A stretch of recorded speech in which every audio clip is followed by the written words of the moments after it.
很多网友是不是都有这样一个错觉？面对美国的步步紧逼，中国是不是太软弱了？是不是只会强烈谴责和打嘴炮？今天视频开头这位观众也当面问出了这个所有人心里都在嘀咕的问题。但别急着下定论，新加坡外交官、知名学者马凯硕先生接下来用3个极其硬核的真相，直接把这种中国软弱论按在地上摩擦。他不仅爆料了中国是如何用一招精准点穴，直接逼停美国关税战的，更直言，全世界190多个国家，只有1个国家成功把美国给揍了回去。中国到底是纸老虎，还是深藏不露的顶级猎手？这期视频绝对颠覆你的认知，点个赞，我们直接看大佬如何霸气打脸。The reason why I ask this question is actually when I go online and look at various reports about what's happening around the world, then I look at the commentaries, I find that one common feature is people commenting that China is weak, not doing enough, talking too much only in Venezuela.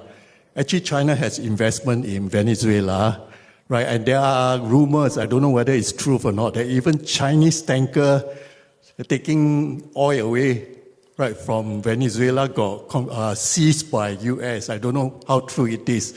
And what is China's reaction? Right, so far we see that China basically, they just respond verbally. Even China looking after its own interests back home, like in Taiwan.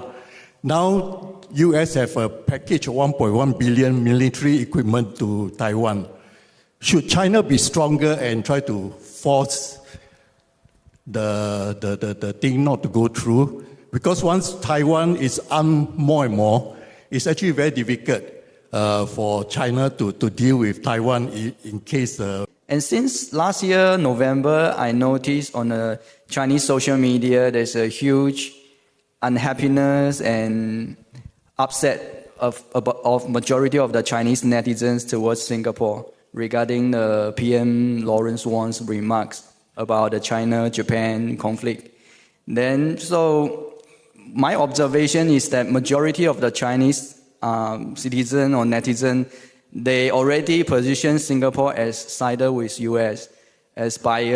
Good evening, everybody. Thank you for that warm words of welcome to both of you. I'm very happy to be back at NUSS because about the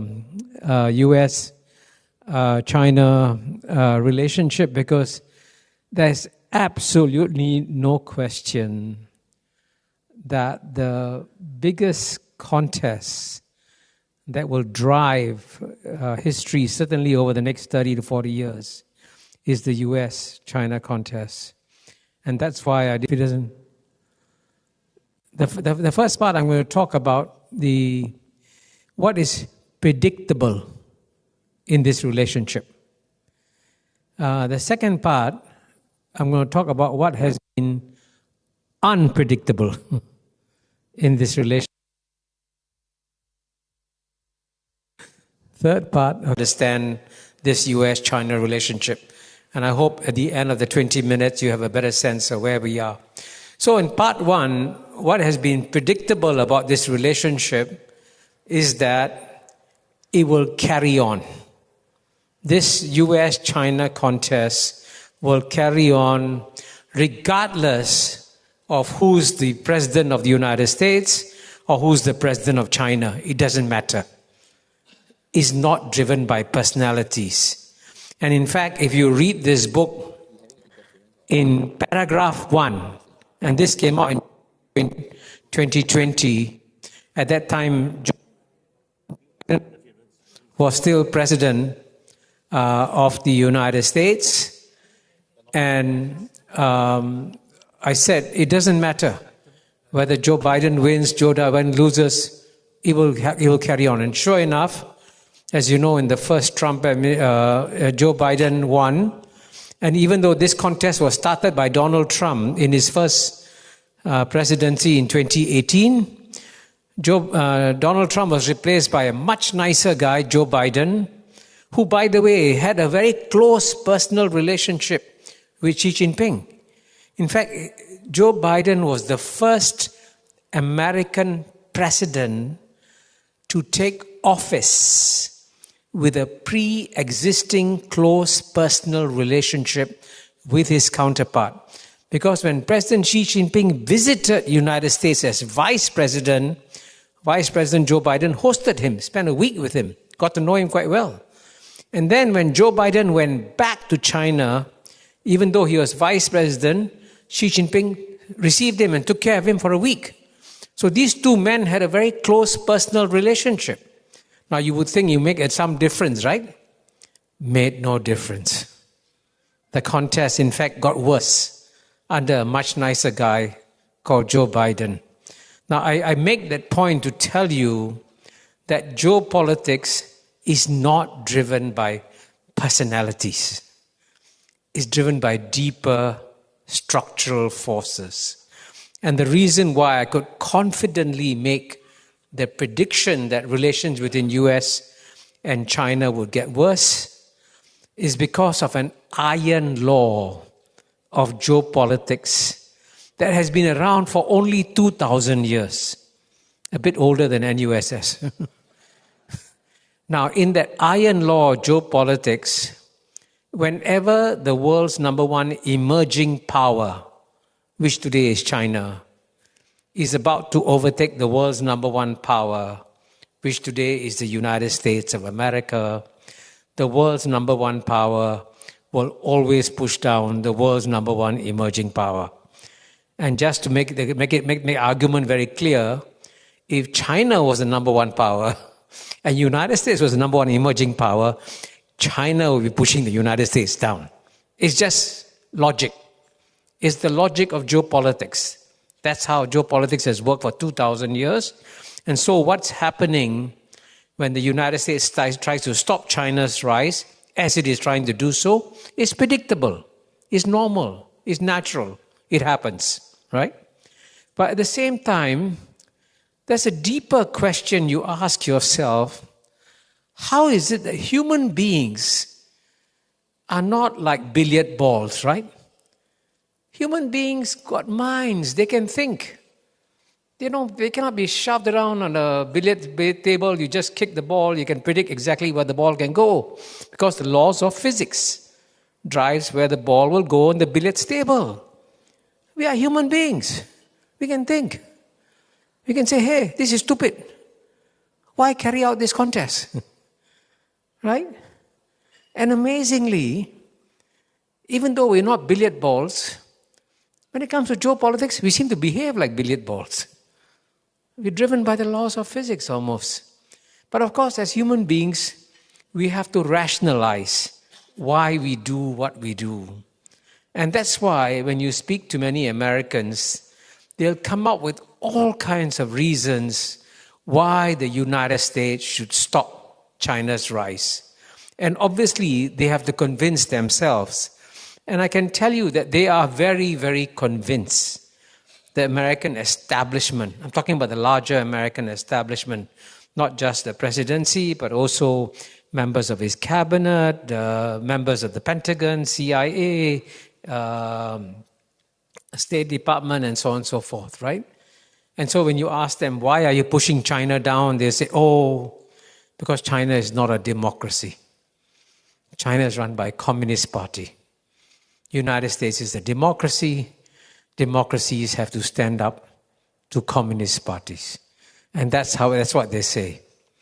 But I can tell you that even if China was a democracy, the same thing would happen. Because again, the laws of geopolitics override everything else. But you have to justify it. And in the case of the US-China relationship, what gives it a sharper edge is that this is the first time in 200 years where a non-Western power is emerging. So whatever I've said so far, many other Americans will say, yes. I mean, Graham Allison talks about the Thucydides trap and so on and so forth. But at the same time, there's an emotional dimension, and I call it the fear of the yellow peril. I mention that, even though it's politically incorrect to mention it, because if you want to understand why many Americans get emotional about China, it's the fear of the yellow peril. And if you have any doubts about it, that this fear of the yellow peril exists, I can tell you 130 years ago, the US Congress passed a law called the Chinese Racial Exclusion Act in the 1890s. So the fear of the yellow peril is deep in the psyche of the Americans. So therefore, as you see this contest proceed, you can say it's all predictable. So what's unpredictable? I can tell you that what has happened in the last 12 months was unpredictable. Because if you had told me, let's say if I had been given this talk in January 2025, when Donald Trump became president, and if you had asked me, Kishore, 1 year from now, would it be possible for China to launch a retaliatory strike against the United States that would stop the United States in its tracks? I would have said, no way. The United States is far more powerful than China is in many dimensions. I can tell you, therefore, I was personally stunned when China had clearly worked out a very precise counter-strike that stopped the United States. You remember when the tariff war began, when the Chinese refused to bend, Donald Trump put 30%, 50%, 75%, 100%, 145% on China.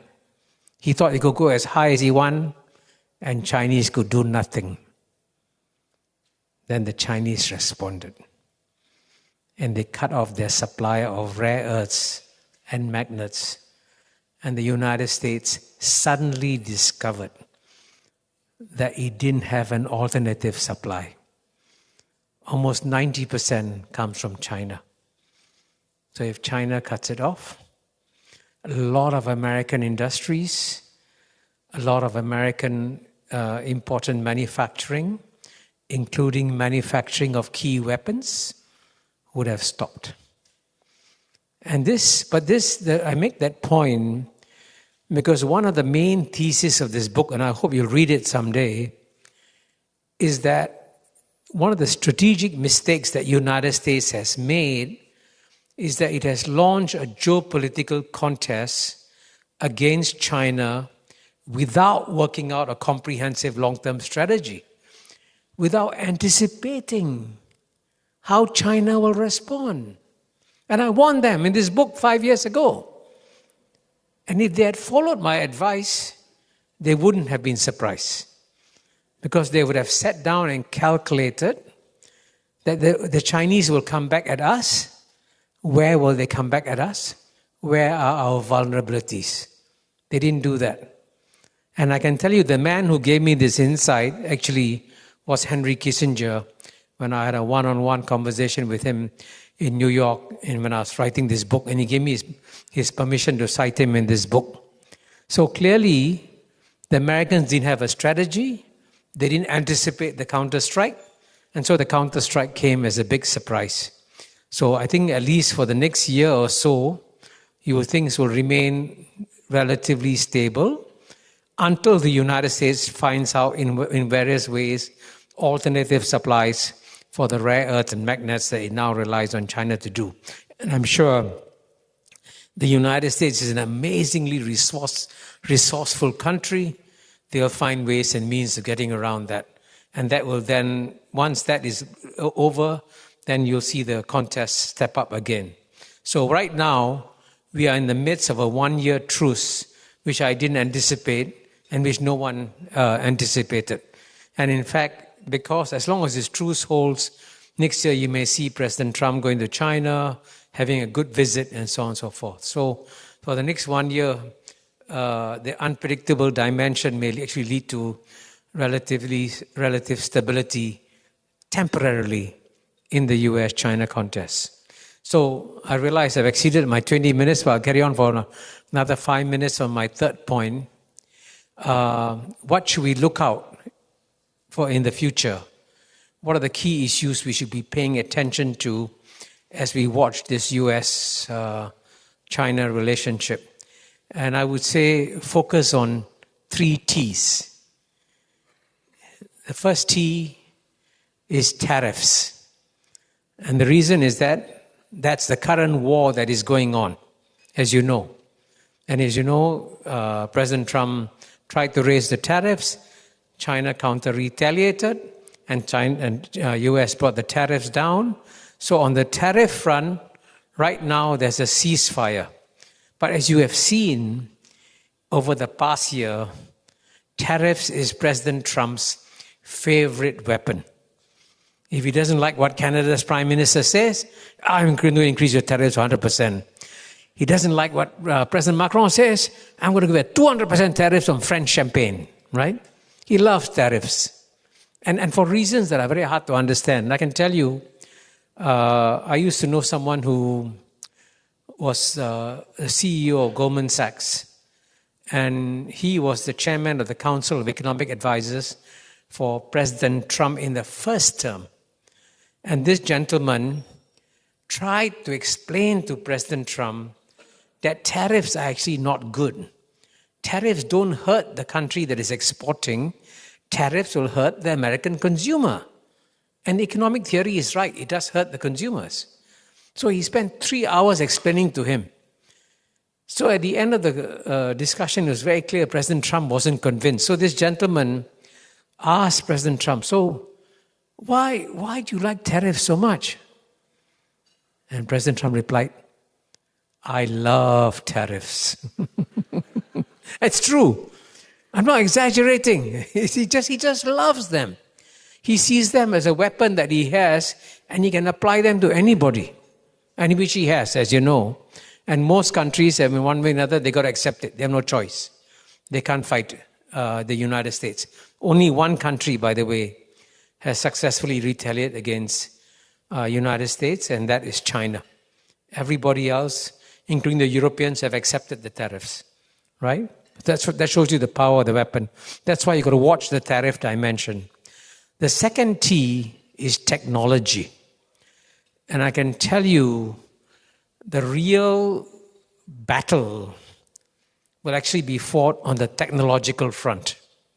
And here I'll be very cautious because as you all know, I studied something very practical in NUS, something called philosophy. Very useful. It didn't give me much insights into technology. So I cannot talk to you intelligently about the technological dimension, and especially about the latest incarnation of the technological dimension, which is the AI struggle. And what is happening in the AI field is absolutely amazing. And here too, if I can mention another unpredictable element, again, if you had asked me, I don't know, whenever, 2 years ago, after, US produced ChatGPT and all, when will China catch up? I would say 5 or 10 years maybe before China can catch up with ChatGPT. Boom, within 1 year, DeepSeek came along. It was a big surprise. So it shows you that in the technology dimension, both sides are incredibly powerful. In fact, at the same time, I can tell you about a year and a half ago, I published an article in the magazine Foreign Policy in Washington, D.C., together with a former president of Hong Kong University of Science and Technology, Tony Chan, and an American, saying all efforts to stop China's technological development have failed. An example is, the Soviet Union refused to give nuclear bombs to China. China said, no problem. They developed nuclear bombs on their own. So, therefore, the technological dimension will be a very important dimension of this struggle, but no one can tell you who's going to win. Because whatever you do, In my argument, I've always said, don't underestimate China. But whatever you do, please don't underestimate the United States of America. The United States is a remarkable country, truly remarkable country. And its capacity for innovation is absolutely amazing. And I can tell you, when I speak to the Chinese, they don't take the United States for granted. They know that they're dealing with a formidable competitor, certainly in technology. And finally, the third T is Taiwan. Why Taiwan? Because there's frankly only one issue that could bring the United States and China into a direct conflict, a direct war, and that is Taiwan. Because from the Chinese point of view, Taiwan is not negotiable. Not negotiable. It's the last living symbol of the century of humiliation that China suffered, as you know, from 1842 to 1949. As you know, China lost Taiwan after it lost the Sino-Japanese War in 1895. And from China's point of view, getting Taiwan back to China is non-negotiable. It has to happen. But at the same time, the good news is the Chinese are prepared to be patient. They're not going to rush it. They believe time is on their side. They don't have to rush it. But if Taiwan declares independence, it is 100% certain that China will declare war. And since the United States has self-created an obligation to defend Taiwan, as you know, the US Congress has passed something called the Taiwan Relations Act. Even though it doesn't explicitly say the US has to defend Taiwan, if the war starts between China and Taiwan, the US will be under tremendous pressure to intervene. And if it intervenes, this will mean a direct war between US and China. So therefore, it's important for both sides to understand how important the Taiwan issue is and why you have to manage it very, very carefully. And here, fortunately, the remarkable thing is that even Joe Biden was a much nicer guy. He didn't understand how sensitive the Taiwan issue was. And he unwisely said not once, not twice, not thrice, but 4 times that the United States will defend Taiwan. This, by the way, erased the policy of strategic ambiguity that the United States had created, saying, hey, we will not declare that we will either defend or not defend Taiwan. We want the Chinese to keep the Chinese guessing, right? And that way the United States may not feel obliged to defend Taiwan if a war breaks out. That was a reason for strategic ambiguity. But that policy of strategic ambiguity was thrown away by Joe Biden. But fortunately, Donald Trump has brought it back. And so, on the Taiwan issue, surprisingly, things will probably be calmer under Donald Trump than it would have been if Joe Biden had been re-elected. So that's an issue for which we should be grateful that Trump is around at this time. So I hope by now I've given you some sense of the complexity of this contest. And I've given you just a few layers, but there are more and more layers as you examine each issue in depth. And I hope that this has piqued your curiosity enough for you to sort of look deeper into the subject. Thank you very much. Thank you, Prof. Let's invite Prof to just take a seat. Yeah, all right, sir. Okay, we'd also like to invite Mr. Soe Ta, the chair of our Intellectual Pursuit Committee, to moderate our session for tonight. Mr. So.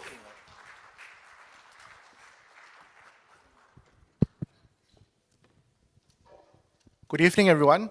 Thanks, Prof. Kishore. I think few have examined this topic of US-China relations as deeply, profoundly, and as provocatively as Prof. Kishore. So it's indeed our privilege to hear from you.